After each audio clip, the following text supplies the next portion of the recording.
Take a person, take a story, take you on a journey. It's your take.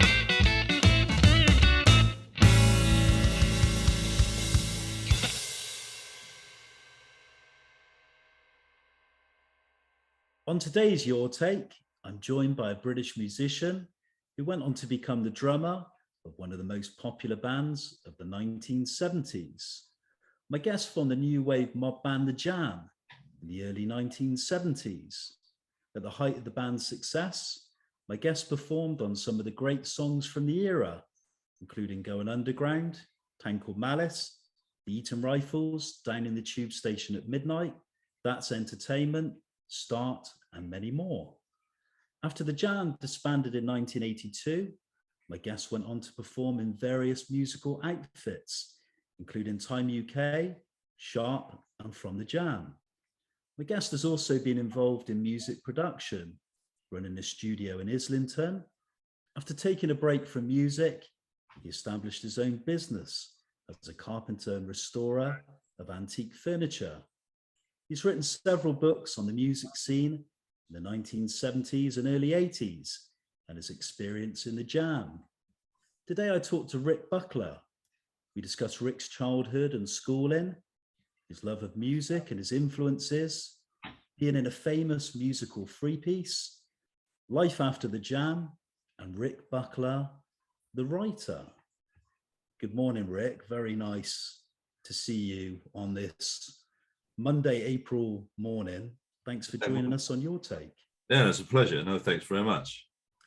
We're obviously going to talk about your musical career and your life for about 6 decades. And we're obviously going to speak about your time in the Jam because it's so a prolific part of your musical career. So we'll obviously speak about that in some depth.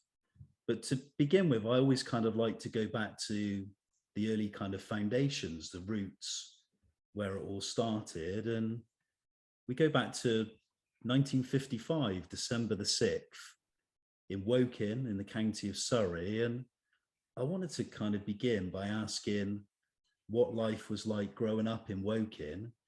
And can you just kind of paint a portrait of your background, family life, and who were your parents? And did you also have siblings? Yeah, I mean, I grew up pretty much with a working class family. My dad was a postman. My mum had various sort of part-time jobs and what have you. Woking was a fairly uninspiring place, really. I think, like most towns, sort of, it's a fairly large town, but there wasn't really any sort of music scene or anything that people got involved in. I mean, my early childhood, we lived around the corner from a Baptist church.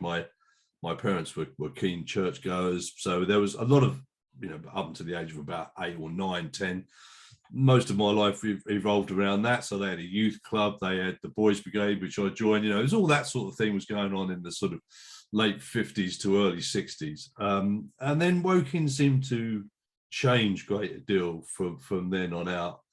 I suppose, like most towns, they were picking themselves up from the year, the 1950s, and the recovery from the war, and the economics were not good at that time. So it was fairly unremarkable in that respect.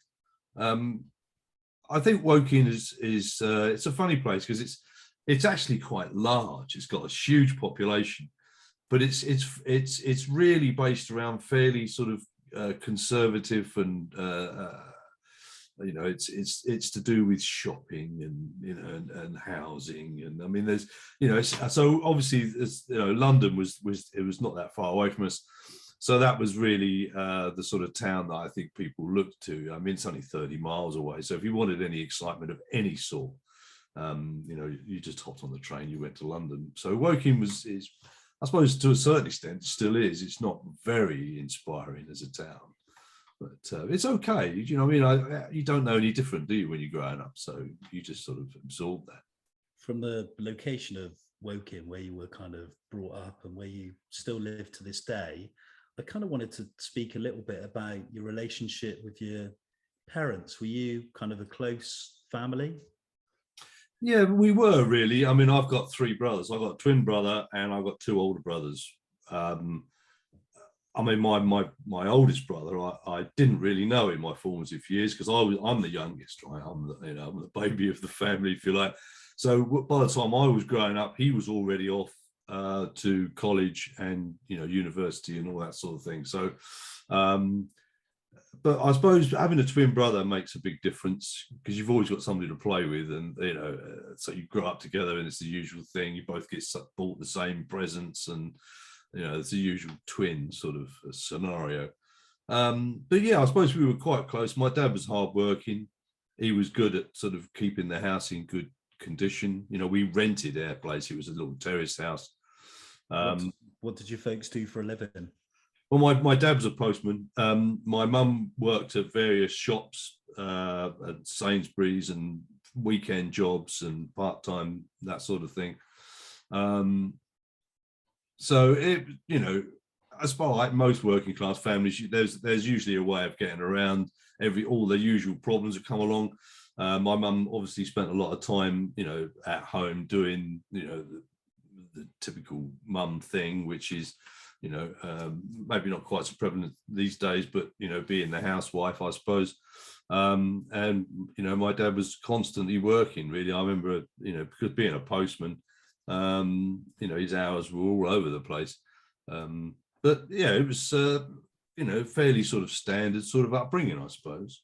A portrait of family life in the 50s and 60s as well. And I kind of wanted to move on to your schooling because you went to Shearwater Secondary School in Woking.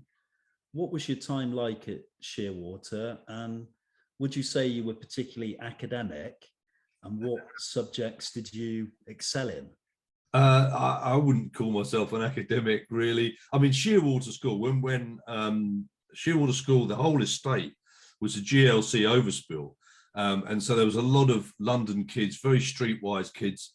So to sort of come from a little primary school, before that in Woking, to go to Shearwater, which was a much bigger school, about 2,000 kids, I think 1,800 kids were there, was a bit of an education in itself, which I actually quite enjoyed because you meet, you meet a lot more people with lots of varied sort of outlooks and backgrounds and what have you.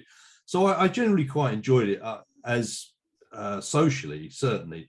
I don't know whether I was particularly good at school. I mean, I think as soon as the bell rang in the afternoon, that was it. I couldn't wait to get out of the place. But yeah, I mean, I bumped into a lot of people there. Obviously, you widen your friends and your interests, and there's all sorts of things when you're, especially at that age, from the age of 11 upwards, you discovering music and things that you really like and where you want to go. And yeah, I mean, it was okay. I mean, it had a bit of a reputation as being a bit of a rough school, but we didn't know any different at the time. It wasn't like we went around comparing secondary schools at that age.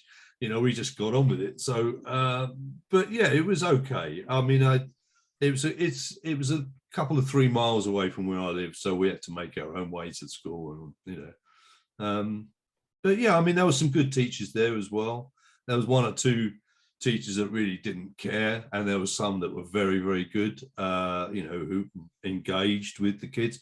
I mean, I liked working with my hands, obviously, so I suppose I got on best with the art teacher, Mr. Beach, who was absolutely fabulous. He would do things like make little films and little 8mm films, and obviously I learned a lot of carpentry stuff from Jones the Wood. We used to call him the woodwork teacher there. So I mean, I enjoyed that side of things. I did go on and do technical drawing and architecture and structural engineering and stuff like that at A level, but it really wasn't my thing. I mean, it was when I left school and tried to get into that, I discovered that working in a drawing office for a while just wasn't for me. But it's like anything really. It's like anybody, you discover what you actually like and what you don't like along the way. I don't think it's not too good to have set ideas about your whole life when you're in your early teens or mid-teens. Discovery is a good word to use, and it kind of timely moves on to my kind of next question, leading on to how you discovered and got hooked onto music. I wanted to find out what you were listening to before forming your first band, obviously the Jam, and what singles and albums you were buying, and was music regularly played in the Buckler family household?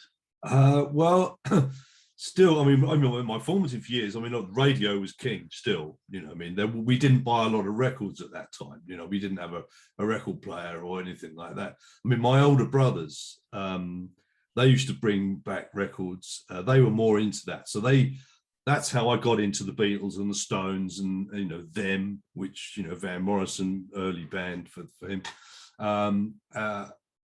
And I used to listen to him playing his music when, you know, Hard Day's Night came out. I was still playing with my Scalextric set on the floor with my twin brother, but still, it was always in the background. But it was mostly my older brothers that had some sort of influence on that. I mean, as far as school was concerned, we used to swap albums because we couldn't afford to buy a lot of albums. So I'd buy an album and I'd swap it with a friend who had a different album for a week or two, you know.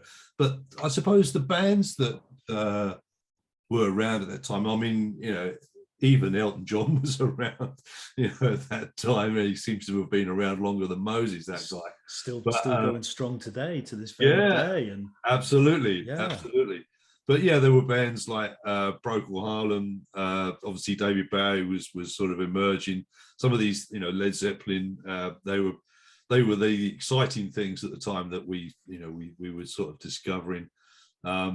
So you start to realize that there's a lot more going on than what your older brothers have been listening to, you know, like the Beatles and the Stones and stuff.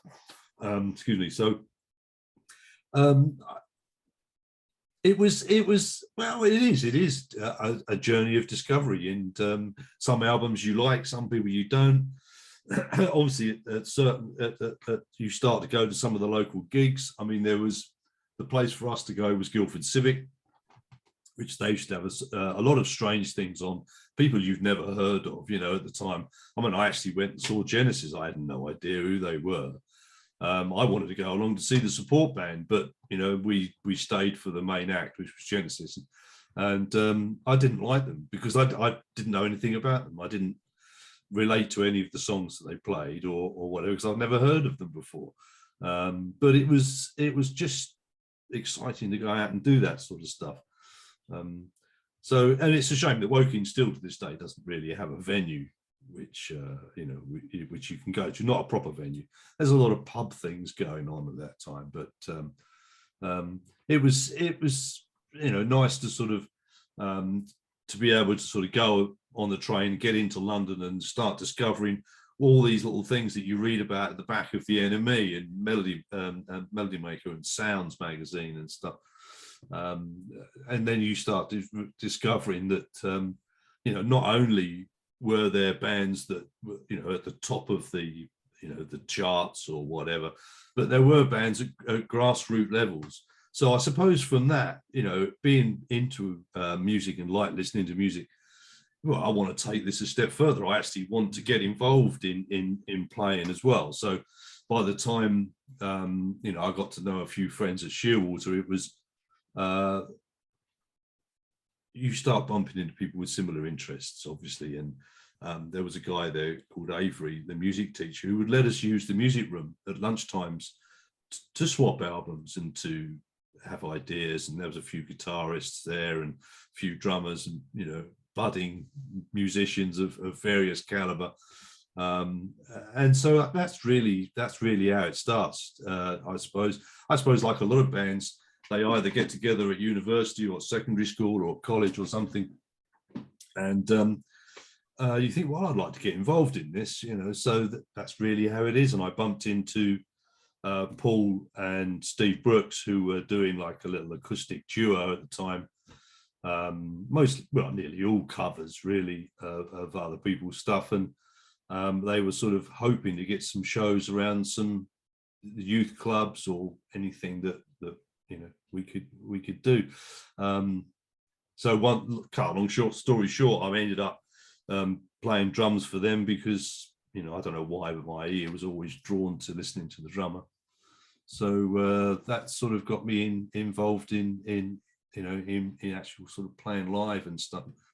From the discovery of music, reading the NME, listening to the wireless radio, all the experiences you've mentioned of seeing live bands, particularly on the London scene, it kind of timely moves on to my next question, which you've already partly kind of answered with the formation of the band, meeting Paul Weller and Bruce Foxton. But I wanted to ask, was the group always called The Jam? And what kind of music were you performing in the very early days? And was Paul writing original material from the start of the formation of the group? Well, no, not at all. I mean, I think nearly all the music that we did in the early days, when it was, because there seems to have been, I mean, in the very early days, there was myself, Steve Brooks, and Paul, and you wouldn't recognise it as The Jam. We were always called The Jam because we couldn't think of a better name, to be honest.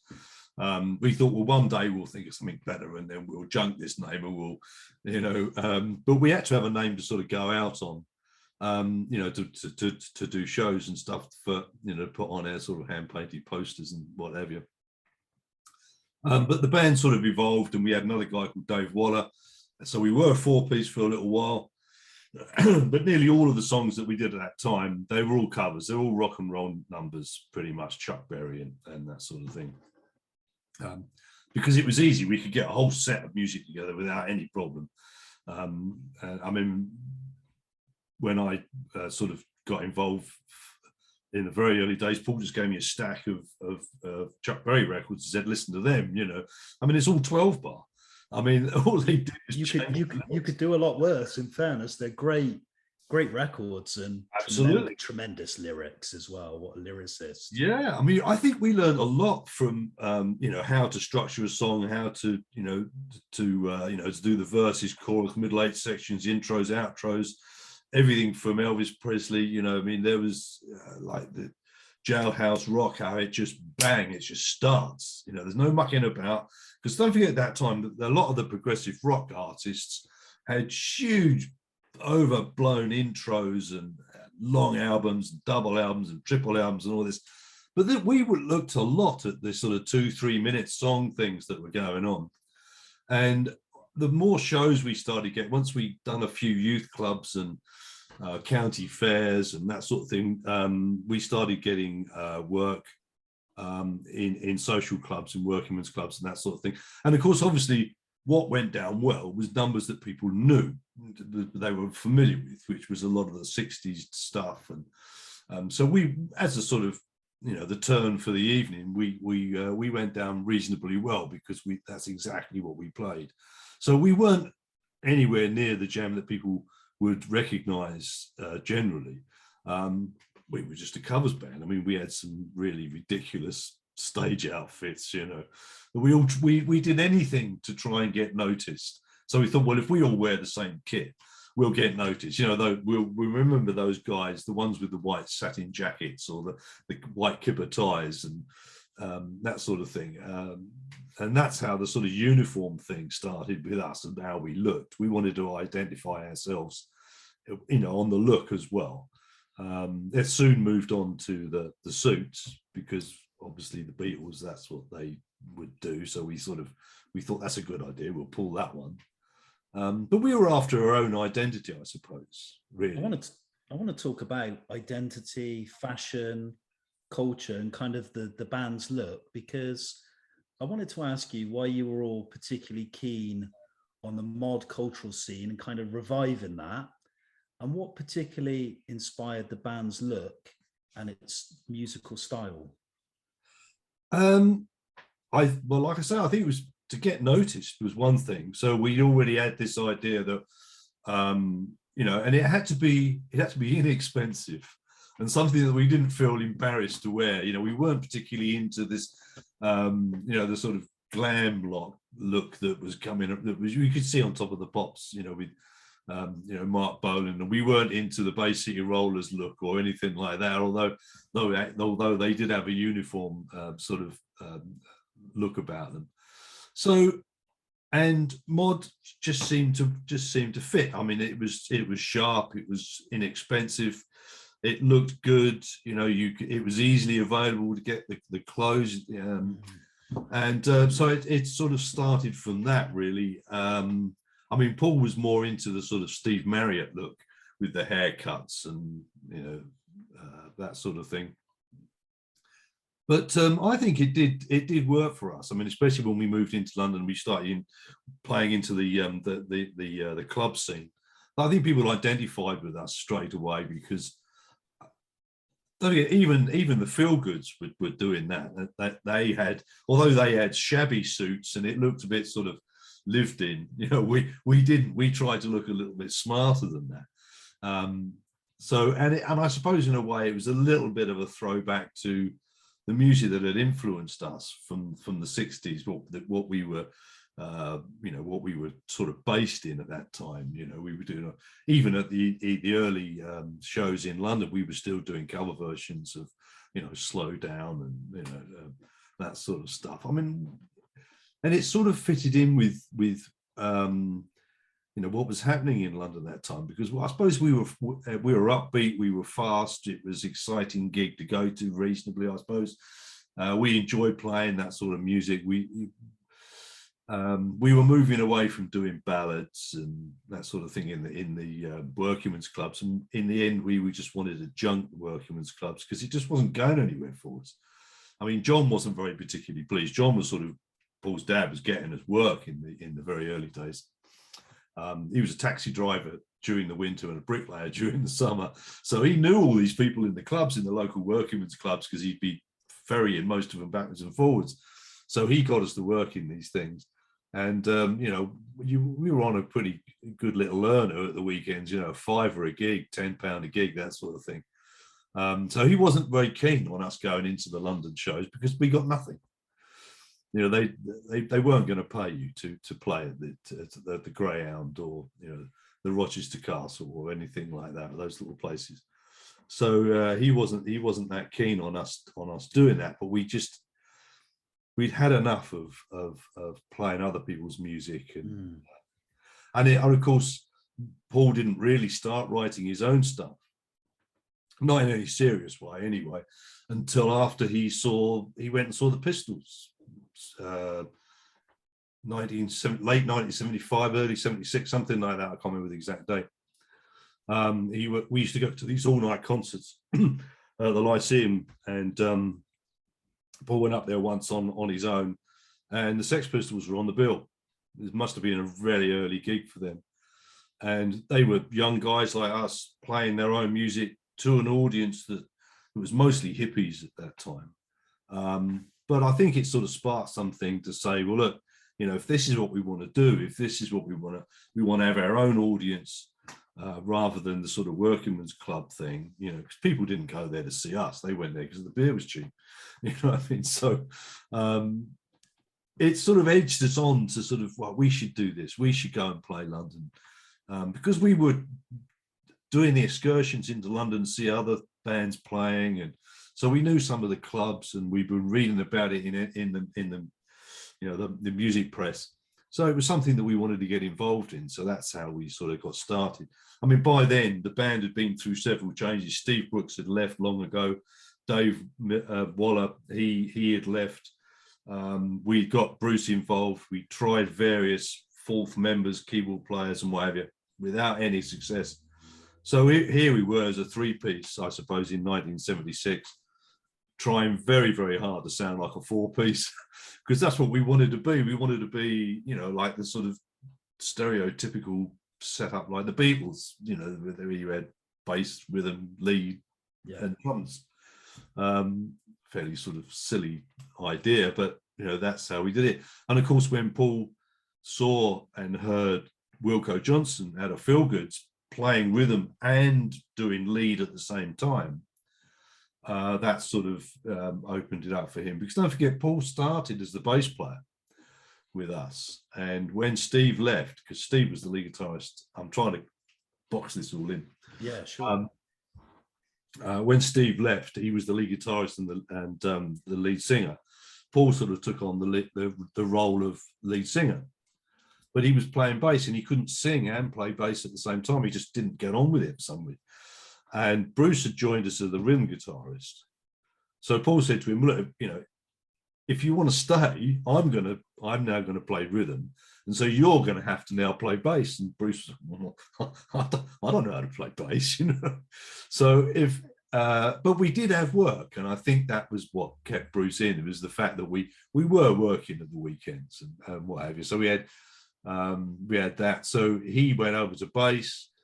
Paul was playing rhythm and lead, you know, while we were trying to look for a fourth member. Obviously, I stayed on the sticks. But like I say, it's sort of, we had this notion that we were a four-piece, but only with three of us doing it, if you see what I mean. So I think we worked really hard musically to sound like a four-piece, you know. And we discovered obviously that there are ways around this that musically that you can do, which started to set the tone for the way we put the songs together and perform live as well. I want to talk about being signed to Polydor Records and also discuss about being managed by Paul's father. You did kind of briefly mention John Weller during the tenure of the band. How did that kind of relationship work during the particularly during the sort of height of success of the group? Well, it worked really well in the early days because, you know, John could go in on our behalf and make sure that we got paid. He would get us the gigs. He would drive a van. Well, most of the time we borrowed vans. I mean, very early on, none of us could drive. So we needed somebody to sort of help get the equipment about and to organise that. So in the very early days, John was a big help. I mean, it got us work every weekend. We were always working Friday, Saturday, sometimes Sunday, sometimes 2 shows a night we were doing as well, if we could get it. I think when we got approached by Polydor, and I remember this very clearly sitting in the office with them when they were actually, right, you know, they made us an offer to do a first single and stuff, and we thought this was absolutely fabulous. And they literally turned around and said, right, we'll find you a proper manager now, because, you know, obviously John didn't know anything about managing a band on a professional level. He knew no more about it than we did. You know, it's not his thing. Like I say, he was a bricklayer during the summer and a taxi driver during the winter. And, you know, I think we felt that he was on our side because he was Paul's dad. And we sort of felt that we could trust him in that respect. So whether it was a good decision or not, we said, well, look, we're not signing unless John stays as the manager. And they said, well, okay, we'll go with that.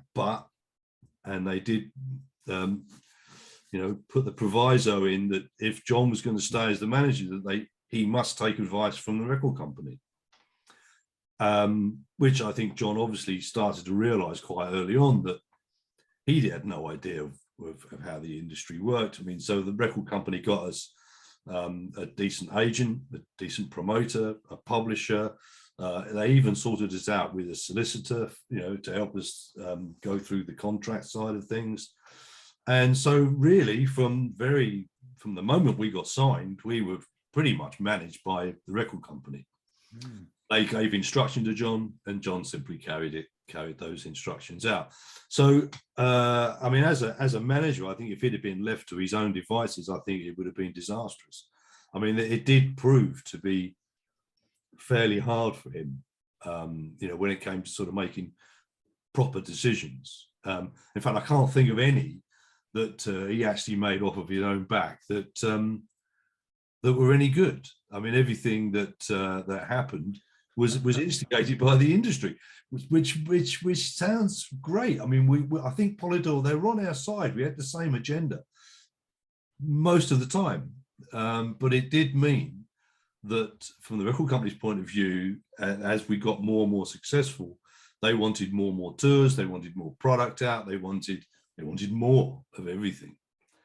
And so there was nobody really on our side to say, like, whoa, stop. you know, we can calm down now, because if you look at the workload that we had during that 5-year period from when we got signed in 77 to the time when we finished in 1982, it's full on. I don't think we had any real time off as such. I mean, we took the odd holiday and Christmases and what have you, but pretty much we had this ethic that if somebody offered us a show, we'd do it. We go, yeah, this is exactly what we wanted to do. This was a treadmill that we wanted to get on, you know. And but I think the cracks were beginning to show, especially around the early part of 1982, because your life's not your own. I mean, too much commitment. It's just too much. And we could have easily just said, look, I tell you what, we're going to take 6 months out, or we want to do a different project, or we want to do this or that. But because the record company just said, well, we'll just keep giving you more and more work and signing us to bigger and better contracts and, you know, more albums and more singles, it all sounds absolutely fabulous, because this is what we really wanted and what we'd all worked for, what we worked towards. Like I say, it was beginning to become a bit of a problem. You know, Paul's girlfriend was on the road with us all the time. She was in the studio with us all the time. They lived together. You can imagine, it's just too much, you know. We were beginning to appreciate the times when we could walk away from it for Christmas or for a holiday, just to sort of give us a refresher, get our, you know, regenerate our batteries, if you like. So it was a bit of a dilemma. It was something that we absolutely loved doing, and being on the road was just fabulous and what have you. But we would often come from one tour to America, then into Japan, finish Japan, album, another UK tour, round Europe, another single, another album. I mean, we did 2 albums in the first year, which is, even to this day, is reasonably unheard of for bands to actually have 2 full-on albums in 1 year. But we loved it. We took it on, and but I think like I say, I think that the pressure began to sort of tell later on. You know, especially near the end. I think it was one of the reasons why Paul thought, well, there's only one way out of this, and plus there was a few sort of financial problems as well. We were beginning to face, mostly because of John's way of managing, I think. The lifespan of the band from, as you said, 77 to 1982, and being on that kind of almost like a roller coaster ride. I wanted to ask what the music scene was like when the band were first successful in that kind of late 70s period, and how much had it changed by the time the band had disbanded in the early 1980s, in 1982. Well, in the very early days, obviously, when we were involved in the club scene, we were discovering all these other bands. There was the 101ers with Joe Strummer that went on to become the Clash. We sort of got involved with them. The punk scene as such was very insular in London. They had their own little clubs, and there was very few sort of what you would really call, you know, punk bands as such. I mean, they sort of stole the headlines because it was outrageous and it was what have you. But there was a lot more going on. There was, you know, Ian Drury and the Blockheads. There were the Stranglers. So a lot of them sort of fed off of this you know, frenzy of press that the punk scene was getting. I mean, Blondie, great American pop band, but they were still being sort of lumped in. Police was another band that came out of it. Elvis Costello. There was a lot of exciting things going on musically, I think. And we didn't really regard ourselves as a punk band, but we still had the same, pretty much, as audiences that were being talked about in the early press. And even when we did our first sort of national UK tour, a lot of the smaller clubs, I think a lot of the audiences that we bumped into were discovering exactly the same thing. They would go and see the Clash, they would go and see the Police, they would come and see us, you know what I mean? But they and the Stranglers and etc. and the Damned and what have you. So there was a lot of choice, I think, to choose from. I mean, a lot of people just look at it and say that it was a punk thing, you know, but like I say, I think they just stole the limelight because they got all the press and the outrageous stories and what have you. But musically speaking, there was a lot going on. There was music, record companies were setting up. You know, there was magazines that were setting up, fanzines were starting, people getting involved. You know, at a street level, which was very exciting. And then, of course, it all started to establish itself as, you know, 78, 79 into the 80s. And I think recently I looked at the top selling songs from 1982, and there were very few of those original bands actually in there. You know, there's Eye of the Tiger and you know, all those things that were, you know, big American stuff were in there. I think Town Called Malice or something was 10th on that list. Oh, right, okay. So we were still in there. So we'd managed to come through that punk thing, which was pretty much dying by 1980, 81. It was pretty much beginning to sort of disappear. And the music industry was going back through to, I suppose, more mainstream music. I'm not sure how you describe that. But yeah, it certainly changed. I mean, I think that the punk thing certainly gave the music industry a kick up the backside, you know, as far as the industry was concerned and the venues. And it certainly kept, you know, some of the new bands going. But it was all beginning to sort of change again, which is what you want. I mean, you don't want a music industry which is going to be boring. So, and I think we'd actually got through that, which was reasonably lucky for us, because we were never, you know, part of a punk thing. We always wanted our own identities, you know, and musically and, you know, visually and whatever, which I think we got. So it just seemed a real, you know, shame that after all that of surviving, because it's a tough old industry, whichever way you look at it, every other artist is in competition with every other artist for either chart position or sales or getting gigs, getting on tours. I mean, it's a bit cutthroat. I mean, but yeah, you know, it was a great time. It was a very exciting time. But it was a real shame that we didn't manage to sort of survive longer. You know, we sort of thought, well, you know, what kills bands off is either drug abuse, or they don't sell enough records, or somebody dies. Fallings out with Fallings out, individuals or money related issues. Absolutely, and none of this had happened to us. You know, I mean, we'd managed to sort of survive all the usual casualties scenarios, and so it was a bit of a smackaroo blurdy when Paul just said, "Well, he's had enough." You know, still to this day, I mean, I've got my suspicions as to, I think, why he just wanted to do that, but I think that there was no control over your own life. You know, it was literally. I mean, the reasons he gave us about leaving the band in the summer were completely different to what he said in the early 1983 when he went to the press. So there's still a bit of bemusement as to you know what he was actually. I think he was. I don't know whether he was just getting. I don't know.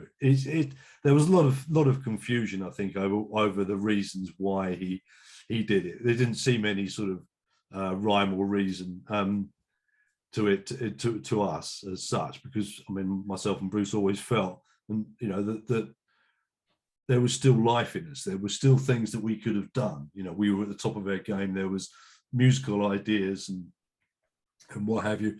But I think there was a lack of control over the way that we were going, which I think had a large part to do with it, maybe, which didn't really help. That particular event was nearly 40 years ago, and I know you've spoken openly about it many, many times, but how did you kind of react and feel at the time when you heard the news from Paul that he wanted to break up the group? And interestingly, I wanted to ask you your thoughts on Paul's musical endeavours since the Jam, both with the Style Council and as a solo artist? Yeah, I mean, it was a strange one. At the time, we had a lot of forward commitments. Because you'd always, we were planning 6 months in advance, so we knew pretty much that we'd had stuff which we'd already committed to contract, for shows and for records that we were supposed to be releasing.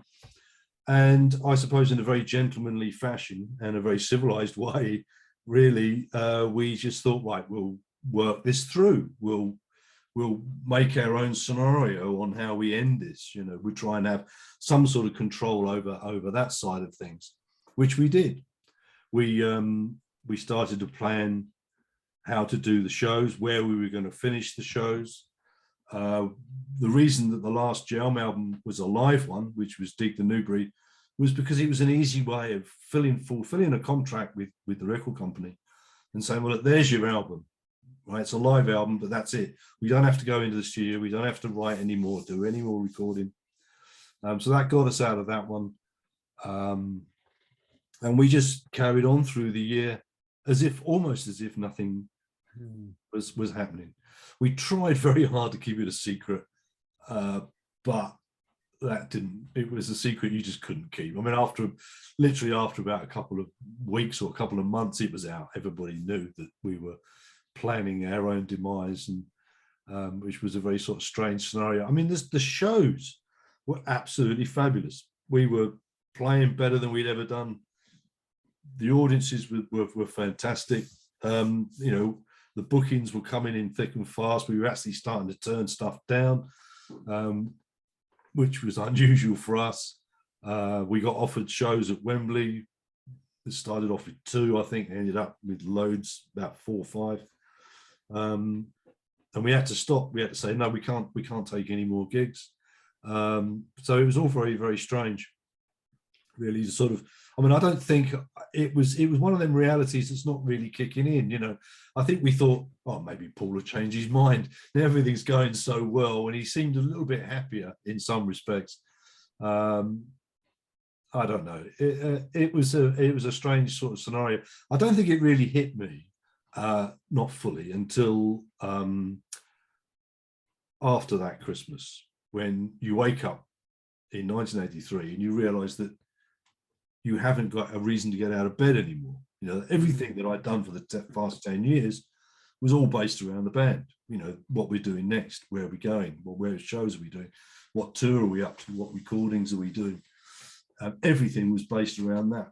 And because we'd all put in a tremendous amount of work to make this, make the success of it that we had. And we did feel, I suppose, especially me and Bruce and John to that extent, that we'd had the rug pulled out from underneath us, which was almost unbelievable, especially after, like I say, after everything that we put in and, through the hard times as well as the good, to sort of lose it overnight just seemed like somebody was throwing the baby out with the bathwater. And it was a very strange time. But on the other hand, it was Paul's decision, and we were grown up. We knew that if that's the way he wants it, and we weren't going to change his mind, we were prepared to sort of, well, okay, well, there's nothing we can do about it. If that's what you really want to do, then we were, I think, like I say, we were adult enough to accept that decision, and just simply get on with things. Shortly, I'm going to talk about some of the things you've done post the Jam, but kind of my final question is there any, even to this day, is there any sort of bitterness and resentfulness about what had happened, even though it's 40 years ago, but it's such a prolific period in your life, your career, and you'll always be known for that phase in your career. I don't mean to be rude, but your eulogy will be Rick Buckler, drummer for the great British band The Jam. Absolutely. And it's the same with Paul as well. Whenever they mention Paul, it's Paul Weller from The Jam. I mean, that's just the way it always is. I mean, I don't think there is any real sort of bitterness about it, because I mean, I think even Paul would have to admit this, that everything that happened since was because of the jam. You know, it set us on a road which we could not have imagined, you know, before. You know, we were extremely lucky in as much as that things had gone well for us. We were in the right place at the right time, doing the right things. You know, we'd worked hard for it. So, and I think we're all very grateful of everything like that, because it completely changed our lives. Without the jam, none of it, nothing that happened subsequently would have taken place. So in that respect, no, I think I wouldn't change a thing. I think it is a shame that we didn't go on to do bigger and better things, which I think we could have done. But on the other hand, there's no change in any of that. So no, I've got no real regrets as such. It's just that, you know, it's almost somebody's poking you with a stick, you know, because the question itself just says, well, you know, surely, you know, like you say, you know, aren't you regretful of this or bitter about something else? And you think, well, no, I feel actually quite thankful about the whole thing. I mean, I'm not particularly happy that Paul decided to pull the plug on it, but on the other hand, everything that we did, I think it was a great time. We had a fabulous time doing it, and you know, what could possibly go wrong? Almost, it was, you know, we did everything we wanted to do. We went on tour, we released records, they were a success. We had a great audience. We've unbelievably have still got a lot of, dare I say, respect or whatever from people even today, talking about that era and what we did and the songs and etc. So yeah, I don't know. It's a bit of a double-edged sword, and it is a bit odd to be constantly reminded of it, you know, all the time. So because obviously it just throws you back to, you know, we were all a lot younger and a lot more not full of it really, but you know. So I mean, I know it annoyed Paul for a long time that he wouldn't talk about the jam. He wouldn't play jam stuff in his set when he was doing Style Council or anything like that, which is a real shame, because it was something that I think all three of us should be very proud of. I think you're right. And I think incredibly, the most important thing is the music lives on to this very day. It's still constantly played on radio. If you go in nightclubs all the time, you always hear Called Malice played on the dance floor. It's become a signature tune. You see the music videos on VH1 and, you know, 1980s, 70s specials. So it's incredible that the music is timeless and it's lasted, you know, 40, 50 years now. It is. I mean, that's, I think, something that, you know, not very many bands do. I mean, you see so many bands that you think, oh yeah, I remember them from the 1980s or whatever, you know, and the almost, but it's like they don't seem to have the longevity that, you know. I think the fan base from the jam was so into what we were doing. I mean, we were theirs. You know, they were our fans and we were their band, and you know, there's still a core, there's still a love for the band even today. I mean, there's still things going on. There's a jam exhibition, another one. This time's going to be in Brighton this year, I think, and there's a museum being set up in Brighton as well, which I'm going to go down and have a look at. You know, the setup of it for later on this year. The record company are still releasing stuff. The records are still selling. That's what I pinch myself about in the mornings, is you think, wow, it's just absolutely unreal that people are still interested. But, you know, I think a lot of it is down to, you know, what we did as a band. I think Paul's songwriting was fabulous. A lot of it is still relevant today. Some of the subject matter that he talked about. So yeah, there's more to be proud of than to be regretful of, I think. We've spent a lot of time talking about your time in the jam, and I knew this would happen, but I kind of wanted to ask since the Jam, you've gone on to form various bands. You're in Time UK, you're in a band called Sharp. You also did some record producing, had your own studio in Islington, producing various albums. And obviously the group from the Jam as well, reliving those songs. What are your kind of proudest moments musically, or maybe outside of music, post your time in the Jam? I think one of the things that sticks in my memory is my two kids when, because obviously they sort of arrived in the world long after the Jam had split. And I remember my daughter, we let her stay up to watch some awards thing on television. She was interested in, I'm not sure who it was, I've been an old fogey, I'm not quite sure who the artist was that she wanted to watch, but we let her stay up, she was only young. And I think on that show was Paul Weller had come on and did a solo number, and they had three banners behind him, which was a picture of Bruce, a picture of Paul, and a picture of me. And her jaw hit the floor. She, like, what are you doing up there? Because it just didn't cross her mind at all, because I was at home, I was her dad, you know what I mean? It was, so that was a bit of a moment. And my son, a few years later, had gone to Reading Music Festival, and he was sitting around with his mates and some other people that he'd met, and they were just chatting and talking about the bands and stuff. And he said, "Oh, well, my dad was in a band." So they all went, okay, yeah. What band was that then? And he said, "Well, my dad was in the Jam." They went, "Oh, fuck off, you're joking." Do you know what I mean? They just didn't believe him. Because, and again, I think that sort of struck him. Because like you say, during those years when they were growing up, I was running the recording studio. I'd been involved in managing and playing with another band called the Highliners actually at the time. So not particularly high profile stuff.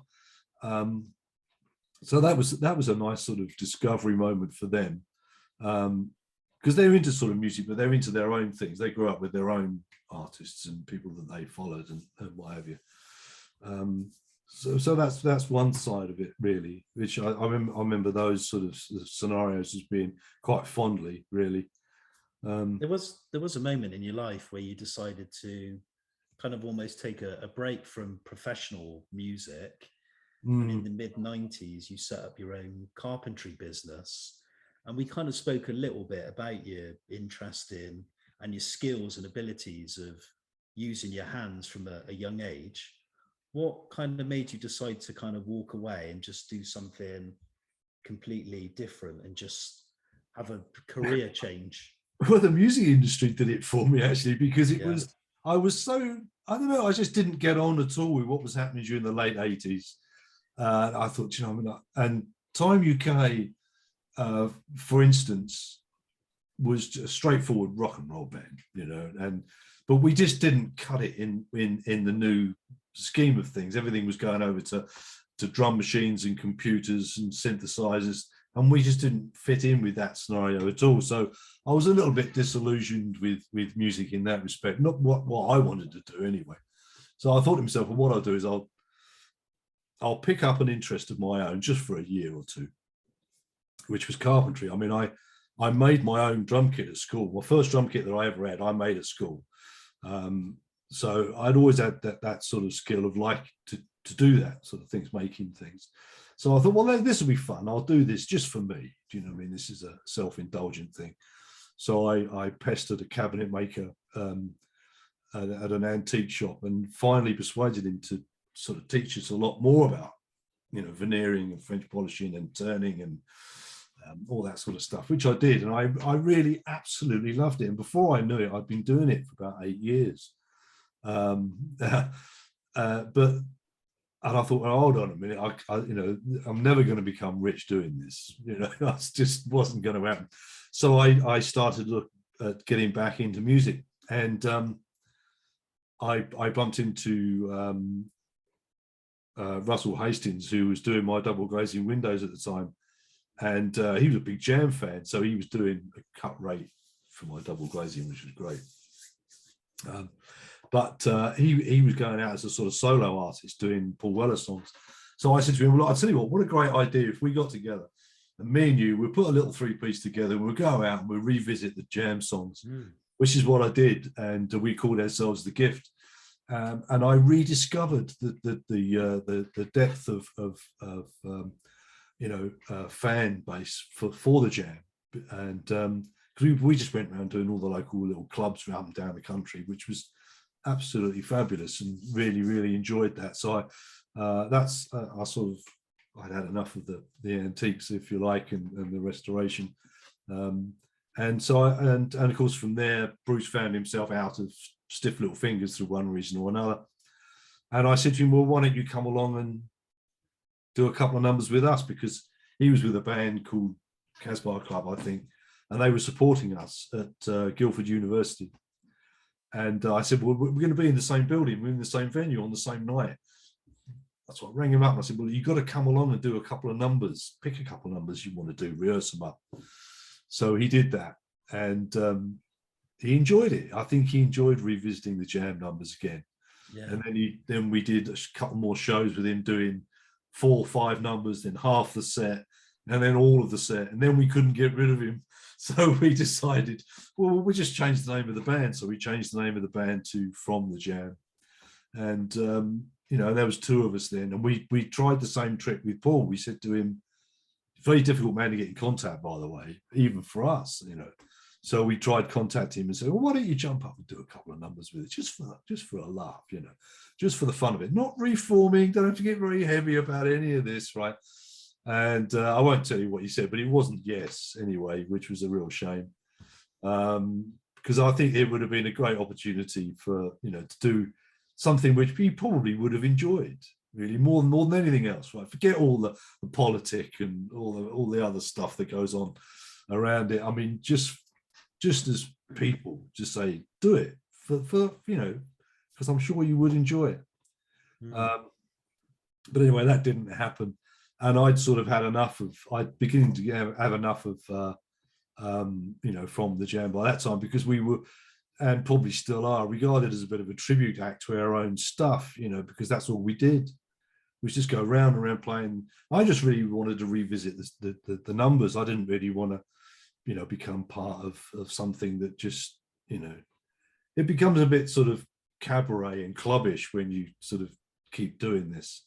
Do you think, I don't want to be kind of rude in saying this question, but did you find with some allegiances to the fans that obviously followed the Jam, bought your records, your merchandise and so on, you said about kind of a tribute act, did you feel that some of them kind of thought, well, yes, these guys were in the band, but they didn't write the songs, so was there kind of that kind of animosity as well? There was a bit, mostly from the industry, actually, from people who we did radio interviews for and that sort of thing. I don't know whether they, I didn't bother me one bit, what they thought. I knew what I wanted to do, and I don't care what you say. Do you know what I mean? But it was beginning to sort of end up like that. It was an unfulfilling scenario to be in, because it wasn't going anywhere. We tried to look at doing more material, but the reality of it is that people came along to see us because we were playing Jam numbers, and that was the only reason they'd come. And and so I thought, well, this is okay, but if it's not going to actually go any further than that, it's a little bit boring. You don't really want to become boring when you start doing that sort of thing. I mean, it's okay, heritage acts is what they call these sort of things these days. Is the Rolling Stones playing their early stuff, great, because people want it. They still want to go and see them for that, but they still want to hear the new stuff that's coming along. But we weren't really in that situation where we had any sort of new material. We had no record deal, we had no real backing. It had all come to a sort of an end, as far as where can you take this, really. So that was it. I said, well, one thing and another, and it wasn't fun anymore to be on the road. for various reasons. So I said, well, that's it. I'm not going to be involved anymore. Because I'd done what I wanted to do with as far as that was concerned. And so I thought, well, I've got other things that I wanted to get involved in. I mean, I've always been interested in, managing other artists. I've always had some sort of connection with some of the local groups. I'd like to say I'd run a recording studio.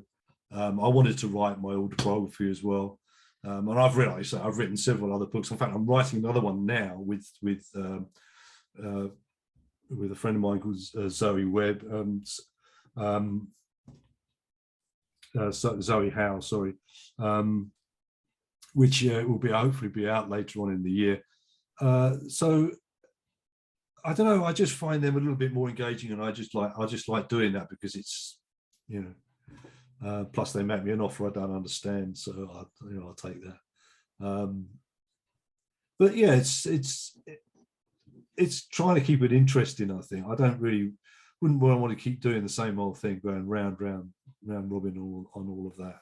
Yeah, I think change is good, and it's nice to do something different, and you kind of feel a little bit more fulfilled, I think, than just doing the same old thing time and time again. To kind of variety, I think, is a good thing in life. Yeah, I mean, different things. Exactly. I mean, I think if there'd have been new material, and there was something more to just doing, jam material, what have you, then fair enough. But there wasn't, and there wasn't an appetite for it. And we'd sort of almost dug our own trench because of what we were doing. I think the fans loved it because it looked like, well, we could get something, as far as Paul would be get involved and what have you, but that wasn't to be either. So I think it had run its course, and you think, well, that's fair enough. I think that's good. That's that's time to call a halt to that, really. Rick, we come to the part of the interview. We do this with every single guest. The final part of the interview, we kind of ask them quick-fire questions. There's 13, just a light-hearted moment in our conversation to find out things that we maybe didn't know about you outside of music, things you like, maybe things you're not so keen on. So here they are, the last 13. You don't have to think about these in any detail, what kind of pops straight into your head. Number one, what would you say is your favorite pastime? Playing backgammon. Because I am quite good at it. Don't take me on. I am quite good at it. Are you a gambling man then? Are you a gambler? No, don't like gambling at all. But I like it because it's something you can set up quickly, you can get through a game quickly, and you can walk away from it quickly. Do you know what I mean? It's there's very little effort involved in it, so it's just something as an enjoyment which you can just do. Obviously, other than that, it would be carpentry. I love making furniture. For instance, I still make furniture to this day. So, I was going to ask, the chairs in the background and the stools, did you make those, or? The dining chairs I made, yeah. Oh, wow. 6 of those I made. Actually, I made them 25 years ago, and they're still good. Yeah, they look great. Yeah, there's various other things. Didn't make the table. But yeah, I mean, it's... I still do things. I still make bits and pieces. It's handy for doing DIY as well. People keep saying, "Oh, you can do this for us, can't you?" Mending other people. I've just mended a piano stool for my nephew, but because he knows it's a soft spot with me, and he just he knows I can do it. So we've obviously spoken so much about music today. But I wanted to find out, what's your favourite film and why? I do love films. I love the new Dune film that's just come out. I think that's fabulous. With Timothy Chalamet in it, I think he's great. As an actor, I think he's good young talent. I mean, films like North by Northwest, I can watch that several times. Even Casablanca, I find fascinating. Oh, that's a tremendous film. It's a tremendous film. I love the way that it's lit. It's done in black and white, but the lighting is still really, really good. But Bogart, to me, he was the quintessential 1940s Hollywood star. I just think he was tremendous. Yeah, and the story, him and Cagney, they were just iconic. They were just great. Everything they did. Yeah. But the storylines were good as well. Do you know what I mean? I mean, To Have and To Have Not, I think is probably a much better film than Casablanca. It's set around the same sort of era during the war years. And it's obviously, in some ways, it's a little bit of propaganda in there, but it's just a fabulous film. The Treasure of the Sierra Madre that's one of the most realistic fight scenes in that, when they have that punch up in the bar. It's just, I mean, it looks like they're really having a go at each other. I mean, I've seen a few fights, and but yeah, that one, just as a film, you think, wow, this is, considering when it was made, really, really good. Yeah, so I do like to sit down and watch a good movie. I watch a lot of stuff, and some of it is special effects and all bells and all whistles, and that's not everything really. You still can't beat a good story. Some really good choices from kind of the Hollywood studio system days, and incredible Hollywood films. So I really like your choices. We talk about novelists next. Who would you say is your favorite novelist? I'm dreadful. I don't read. I read hardly anything. So I wouldn't really know where to start on that. To be honest, sitting down and reading books is not my thing. I did say this to my brother, and he said, that sounds a bit pretentious, which it is really. I think I've written more books than I've read, which sounds terrible, but I really am terrible at reading books. I just don't. Don't worry. I'm the same. I love cinema. I watch films all the time, but I've never been a book reader. I kind of regret that. But yeah, I'm totally on the same playing field as you there. If you could have had a different profession, what would it have been? I don't know. I really don't know. I'm very happy with being a musician. I've got quite a lot out of it.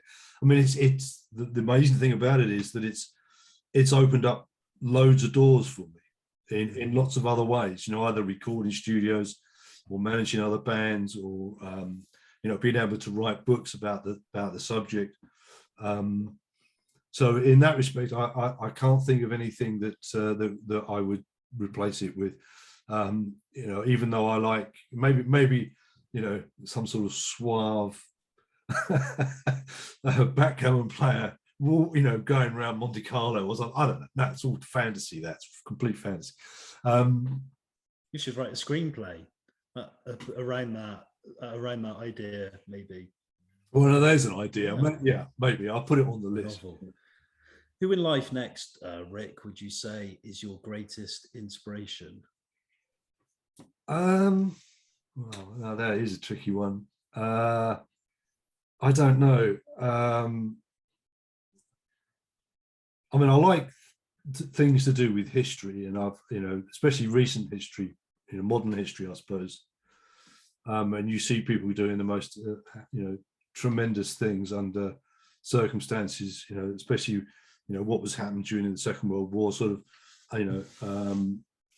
but I don't know. I mean, I wouldn't like to think I idolize anybody in any respect.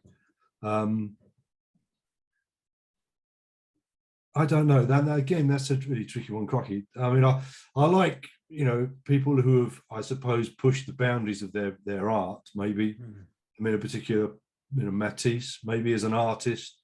I don't know. Maybe people like Simon Phillips. I believe you did you do an interview with Simon Phillips? Yeah, I did do an interview with Simon Phillips. Yeah. Yeah, I mean, it's incredible not a drummer. Yeah. Oh, absolutely fantastic. Not a pop star or very high in that sort of ranking, but I mean, for myself, I think some of the things that he's done, it's just amazing. So there were probably people that I admire for for probably the same interest that I have of actually doing something, achieving something with which is tangible, which I can understand, I suppose, would get my admiration. Next one, we move on to reading again. We talk about papers. Do you read a newspaper, and if so, which one? No, again, I mean, I put them under the same category as books. I don't really get involved in newspapers. One thing I don't like about newspapers is their politicization, really. When you read something and you have to tell yourself, does this have a secondary agenda? And because then it's although obviously free speech and etc., you have to sort of say to yourself, you have to be your own judge on these things and say, well, I know this particular journalist has got an allegiance with one party or another. I mean, one thing that I think is a mistake for, say, people who write songs or band members or pop stars especially, is to become political, because it immediately ties you down to where you get your material from, for what you write about and how you see the world. Because seeing the world from a political point of view, I think, is restrictive. And I don't think Paul Weller ever did that. He was an observer in general, which I think is an admirable, position to take. So if you become political, then I think that's can be restraining. And I think the other side of the coin is like that as well. That if you want to read a left-wing paper or right-wing paper all the time, you're gonna. I don't know whether it's indoctrination, but you have to sort of keep yourself in your own mind. Does this really agree with what you think? You've got to keep your open-mindedness about it. So, and generally I find newspapers, they're either full of tittle-tattle, which I'm not interested in, or the agenda, there is some sort of agenda. Maybe I'm too skeptical about it, I don't know. But some interesting points there about impartiality, and I totally agree with you, to be honest. I think they do have too much of a political agenda, papers, and which is a shame. Move on to food next. What would you say is your favorite food? I mean, believe it or not, I actually have over the years started to fall in love with vegetarian food. I'm not a vegetarian, but when you think about how can you make just vegetables into a really interesting meal, and people do it, and they taste fabulous. You don't have to have meat in it, or fish. But I'm not a vegetarian. I mean, I had sausage and mash last night, because I'm the king over making sausages and mash. I like to think so. It's the only meal I can cook. But so I've sort of recently fallen in love with that vegetarian food. Really, I mean, it's great being in this country because you get meals and recipes from all over the world. Right from, I suppose, when it first started in the 70s, when people were looking at things like they used to think spaghetti or lasagna was exotic, but I mean, nowadays we get food from everywhere. So I think that's a really nice thing to do. I mean, my mum, for instance, would always have fish on a Friday, and it would always be traditional English food, Yorkshire pudding and stuff like that. Which is it's okay, but it's nice to just sort of discover everything else that people are eating. The next one always stumps a lot of our guests. We ask them to choose their favorite cultural icon. It could maybe be a political figure, someone from history, a revolutionary, somebody who's changed way of life and thinking. Who would you choose? Well, I don't know. I mean, I watched the film Waterloo. I think it was on yesterday, and I know he gets a lot of bad press, but Napoleon obviously got a lot of bad press because he was anti-British or what have you. But if you've seen films like Goya's Ghosts, for instance, I don't know if you've ever seen that film. No. But it's set in around, because obviously Goya as an artist, Spanish, and Napoleon's army came in, blah, blah, blah, blah. A lot of it is historically correct. But, you know, he had a view on not being dominated by the church, for instance. I mean, which was a new idea for him, apart from the fact that he wanted to conquer Europe, you know, and he was a bit of a military sort of person. I mean, he did have some radical ideas which were quite liberal, really. So in a sneaky sort of way, the more you look into the guy, you realise that he was a more interesting character than the veneer that is generally laid upon him. I mean, he won a lot more battles than he lost, for instance. I mean, he was quite a genius in that front, you know. But I mean, that was a different era, so I wouldn't like to sort of put him on a pedestal in any way. But I found his character interesting because he had views which were generally dominated by, you know, church and state, which he you know, wanted to sort of throw out the window, I suppose. From Napoleon Bonaparte to curse words next, what would you say is your favourite curse word and why? Drip. Because I think sometimes it diminishes somebody to say to somebody, oh, he's just a drip. You know, it's because that's what they, you know, it's sort of offensive, but it really diminishes. It's diminishingly offensive, so that you know. Do you know what I mean? I know what you're saying, because I suppose as men, we try to be masculine and kind of live up to a kind of male ego, I guess. And so, yeah, I know what you're saying. It almost feels like belittling. Yeah, it's not an angry. It's not an angry way of having a go at somebody. It's a put down. Yeah, it's yeah. But yeah. What would you say next is your favorite place or holiday destination?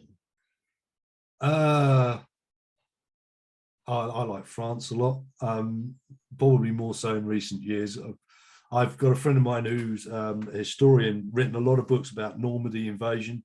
So I used to go over to France with him when he would take an American on a tour of the invasion beaches and whatever. So it was I enjoy going to Normandy and staying there. And you learn a lot about the people, about how the respect that they have for the Americans, because without the Americans, France would never have been liberated at all. And obviously we stay in various people's houses, which is unlike staying in hotels. So, and of course it's only a few miles away, France, it's easy to get to. And they do, especially in the countryside, they have a very sort of laid back attitude to life, I suppose. And they like their food, they like their local produce. There's a lot to be said for it.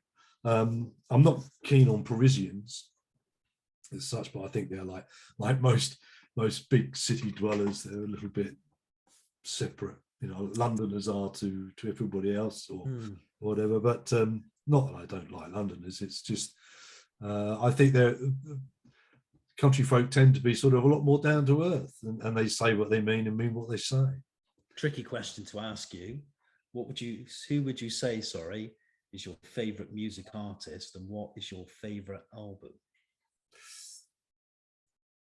I mean, I do like David Bowie because he always used to push the boundaries, and you know, musically he would suddenly turn and do something else.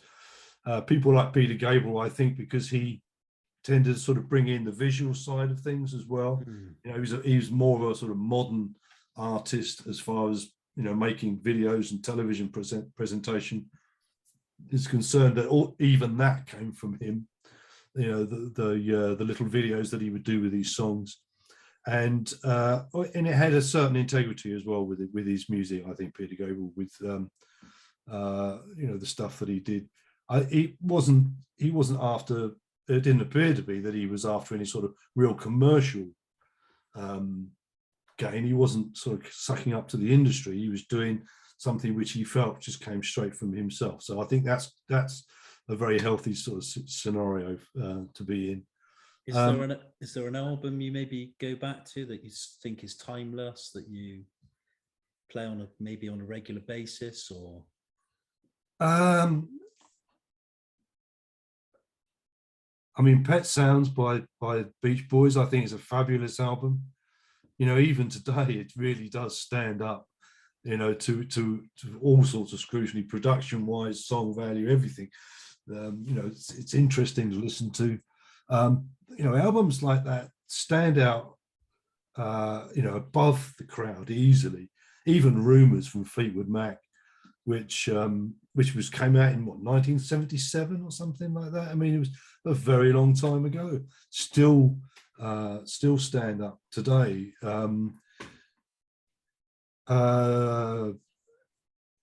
Let's Dance. You know, is that the album by David Bowie's album? Was he called Let's Dance? The one with that song on it. Yeah. I think it was Let's Dance, wasn't it? Yeah. Yeah, I think that's a really good album. There's some interesting musical ideas on there. It seems to be becoming more and more difficult musically to break new ground.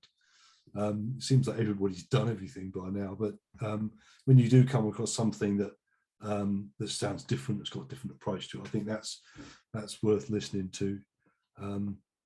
We move on to the last two questions. The first one, what would you say is your greatest achievement to date? Well, that's it's just, it has to be you know, being involved with the Jam, I suppose. I mean, it's the one that's had the longest time. It's taken up most of my life in one way, shape, or form, and it's very difficult to top it, obviously. And you know, people are still talking about it and whatever. Whether I like it or whether I don't, you know, it's still there. So in that respect, I think that's undeniable. That you know, there were some things that, you know, drumming wise, even on the most minuscule level, I'm very proud of. The things that, you know, you think, oh yeah, I thought of that idea at the time and I did this, and it may not sort of be quite so obvious to people who listen to it, but you know, in myself, I know that I think, well, yeah, no, I'm very proud of that, something or other that I did. So yeah, I mean, I suppose that it's got to be the Jam, isn't it? And then the final question, Brick Buckler, how do you wish to be remembered? I don't know. I think people will make their own minds up about that sort of thing, really. I mean, it is an odd thing. I mean, I was listening to a feel-good track the other day, and I thought to myself, well, Lee Brillo obviously is no longer with us. And, you know, and we're getting to the point where we're starting to see some of the artists that I grew up with are beginning to sort of drop off the tree completely. And you think, well, the only thing that you've got that's tangible about them is these tracks, and that you're still listening to somebody's voice or somebody's playing, or they're, you know, they're drumming or whatever. And so that's left a mark, that's left something which, you know, you can just go back to. And it might not have anything to do with them as people, as personalities, or anything, you know, anything else about them. But that one little snapshot of something that they did, I think, will still be there. And you know, hopefully somebody would think, you know, that they, you know, that maybe they get something from something that you've done, maybe in drumming wise or something like that. In the future, maybe that's something would be nice to think that's been left behind, maybe. I don't know. It's really up to other people. But that's, sometimes I look at other artists and I think, well, you know, isn't that fantastic that you can still listen to Elvis Presley singing to this day? You've still got photographs of him and stuff like that. So, you know, they have left a mark, despite everything else that went on around their lives. You know, there are these little gems of things that that are still value. I wanted to finish up by thanking you for talking to me for the last kind of 90 minutes. It's been a fascinating insight. Yeah, 90 minutes. Yeah, it has been. It's been a fascinating insight into your life and kind of like a snapshot of history of a certain time period, mainly the 1970s decade and the 80s. but I was kind of told in advance of talking to you by a previous guest that you're such a great storyteller and you've got so many stories. And he said you could be talking hours to Rick because he's so engaging and so interesting. And I must admit, I found it it's just been a fascinating insight. So thank you kindly for sharing your journey. And you've obviously done so many interviews, spoken to so many journalists on television, newspapers and so on. I bet you get sick to death of answering the same questions, but I wanted to thank you for giving your time, and I wish you all the very best in your personal life, your musical life, or whatever endeavors, using your hands as well, and everything that goes on with the re-releases with the Jam. And touch wood, it's not wood, but Sting said the Police would never get back together, and they did. So maybe one day we'll see Paul Weller back with the Jam. You never know. Never say never. You never really know. I mean, it's no, thanks very much for that. I mean, it's sometimes the trick is to getting me to shut up. You know, it's just No, it's been fascinating. It's been fascinating insight. And I wanted to ask, lastly, how do we find out more about your books, your writing and publishing, and more about you as a drummer and your musical work? Well, I've got a couple of websites, thejamfan.net, which is really like an archive of the Jam stuff. But it also another website called strangetown.net, which is where I sell a lot of my books and other bits of memorabilia as well. So if you keep an eye on that. But I generally try and do as much press as I can when I get another book out. So I'll do local radios and interviews and what have you. So you just, if you keep an eye on Strangetown, for instance, you might see something in there, hopefully before Christmas, if we manage to get this all together, concerning the new book. It's basically just about the last year of the band. So it's about 1982, which is obviously, tells its own story from how we started the year off to how it came to a different sort of end to what we foresaw at the beginning of the year. So it should, I think, if you're a Jam fan, you'll definitely find it interesting. And even if you're not, how to screw things up and still have friends. I mean, it might have that sort of scenario too. A final thank you and all the very best with the 40th anniversary. Oh yeah, thanks. Yeah, that was, you probably just got my doorbell's just rung, so yeah, it might be timely moment. Yes. Well, thanks very much, James. I enjoyed that.